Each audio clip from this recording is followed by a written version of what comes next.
All right, so we are going into the wellness feature today.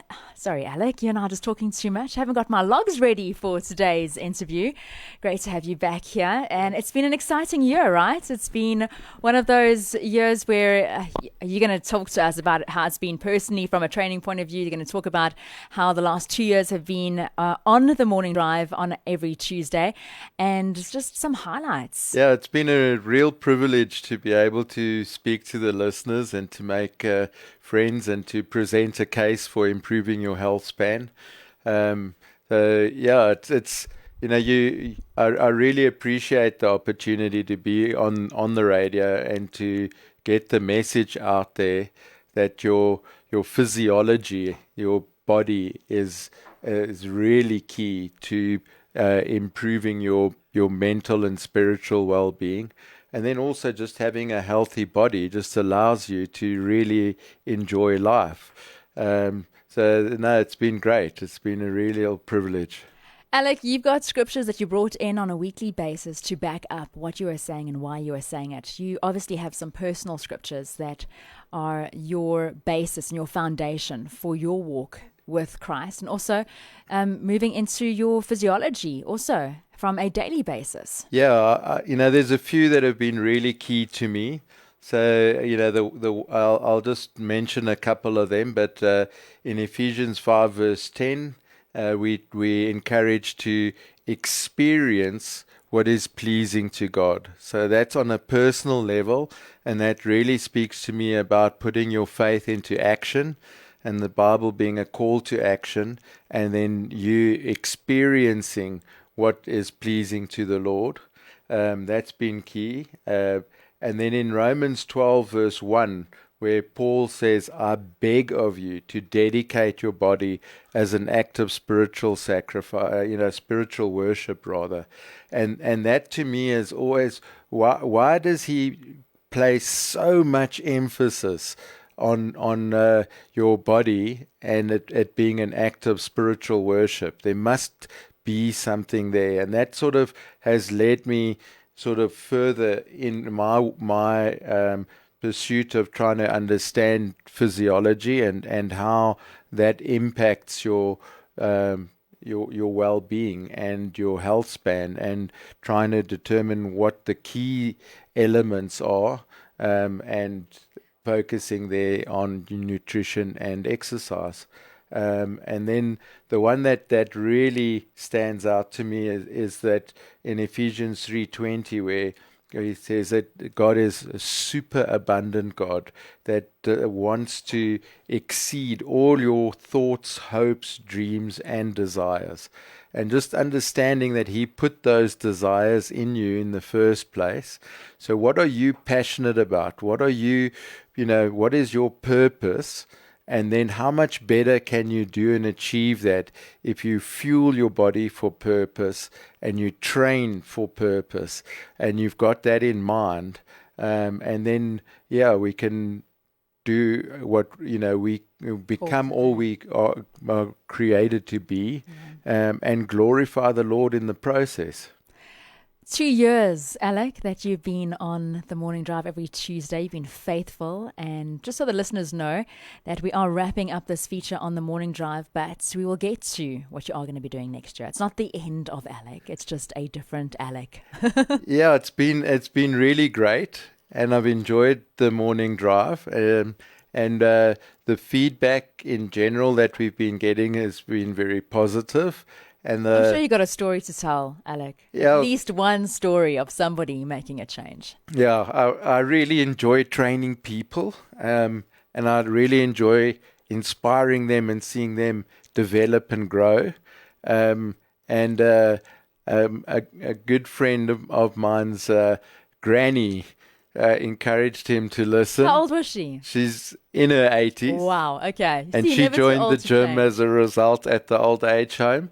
And she started training in her 80s. Careful, Alec. You might have created a spinning instructor in the old age home over there. Well done. It's awesome. And it's really encouraging for me to see people that are consistent in their effort over a period of time, what a tremendous impact it has on their lives. I've got another friend of mine who also is in mid-60s before he even picked up his first weight to do resistance training. It's had a tremendous impact. So yeah, it's really, to me, those are just a couple of the stories that are inspiring, where people have actually realized that they get to direct the change in their lives, and that you can make a difference. And the whole idea of what you eat, your nutrition and your exercise actually being medicine, and understanding that what you put into your body and what you do with it has such a direct bearing on the outcome. So rather treat the cause than the symptom. So running to doctors for a pill and a procedure is a quick fix, and that's not ultimately. I'm not knocking the medical profession. I mean, not at all. I'm just saying that you need to take responsibility for your health, and it's then more of a fix it. preventative measure. Yes. By Yes. using food, nutritional food, as medicine. Yeah. Because at the end of the day, the medical professional are going to manage it. Yes. The situation. So maybe just what you're trying to say is just be proactive rather than reactive. Yes. Yeah. I mean, you take your car in for maintenance. Why don't you maintain your own body? And if Joshua could be as strong at 85 as he was at 40, then why can't I? And I would like to be useful and strong and capable at 85. If I've got the grace to live that long. But yeah, it's awesome, and I've just got a few young grandchildren now that I'm really enjoying spending time with, and it's nice to be fit and healthy and able. Over the last few years, or 2 years that is, every now and then there was a guest that would come in and share on how fitness and a good healthy lifestyle has changed their life. What is a highlight for you out of all those guests? I think, from my side, it's difficult to put a finger on one in particular. I mean, we're talking about exceptional sports performance, medical, Jordan Raynor, the American author.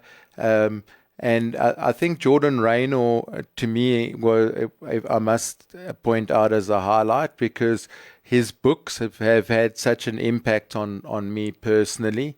So being able to speak to him and have an interview with him, and being interviewed by him on his podcast, has been really great. And it's also the being invited as a public speaker to speak, and that's as a result of winning the world champs.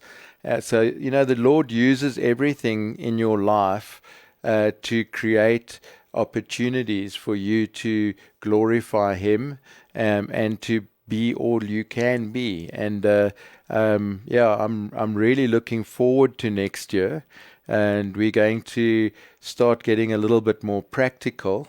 So the feedback is to start putting together some events and some challenges, and really get time to put what we've been preaching over the last 2 years into practice. Alec, if there's one line that you've been consistent on, it's get off your butt. So Yeah. now, Yeah. next year, it's challenging Yeah. to get off your butt. Yeah, so we'll start fresh in the new year. So many people really wait till the new year to start, but actually today's a good day. And that's the point we've been making all along, is you can only work with today.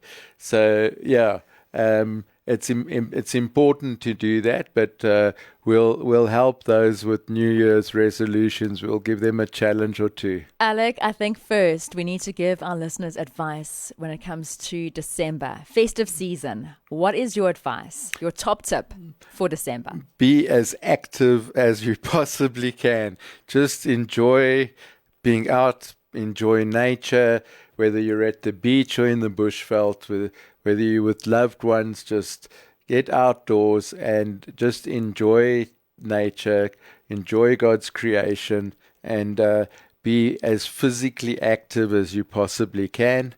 And then don't overeat. Yes, don't overindulge when it comes to food. Definitely get out there. We've got such a beautiful country, and summertime in December. You don't have to be cooped up in snowy conditions because now it's cold outside. You can definitely go out and enjoy a beautiful country and the beautiful weather. Daylight from really early, so don't sleep in. Get up early and enjoy it. There you go. These are the 3 tips from Alec. Get up early, don't sleep in, which is 1 tip. Exercise as much as you can and don't overeat. In the meantime, Alec, how do people get hold of you until we make the announcement for next year, 2023's challenges that will be set out, and how do people... all my contact info is on almightywarriors.me. It's not that difficult to get hold of us. The gym is, jokes aside, fitness. And Alec's got a few people from Impact Radio already gymming there every now and then, right? Yeah, we've had a great time with Peter. Trained with us for over a year, and thoroughly enjoyed that until the commute became a big problem. And he's continued, and it's been tremendous to see the impact that it's had on his life. It's really encouraging to see people that stick with their exercise and nutrition. You have to be diligent. You have to be patient and persistent and disciplined. And those are all spiritual principles that you learn. I'm really looking forward to studying more and understanding more about how your physiology impacts your psychology and your mental well-being and your spiritual well-being, and how we can grow and live a healthy, long life. Alec, thank you so much for your dedication to this feature on the Morning Drive for the last 2 years. Thank you for the input that you have given our listeners. As you said, people are making those changes. They've been consistent and they've continued to also get active and just get fitter. And also the other message that I really enjoy from you is it's not too late. Never. Not too late. As long as you're breathing. Exactly. Don't think that now you in your 70s, you can't start. No, it's not like that at all. Aim to be fit enough for your children, fit enough for your grandchildren. And also start where you're at. You don't have to start doing a 21 kilometer if you've never even done a 5 kilometer run. Absolutely. And then when you do have setbacks and you do slip up, be kind to yourself and then just get right back at it. Just start again and go. Excellent. Thank you so much, Alec. Also, community is so important when it comes to things like this. So if you are thinking, now, I want to get fitter, I want to use this December holiday to make sure that I'm able to be fit for 2023, do my first 10 kilometer, do my first 40 kilometer cycle, whatever it may be. Make sure also that you are in a community that are supporting you and supporting your goals. That is so important also, Alec, that people are not... Having a buddy and accountability that you can be accountable to, and that encourages you to train even when you're not in the mood.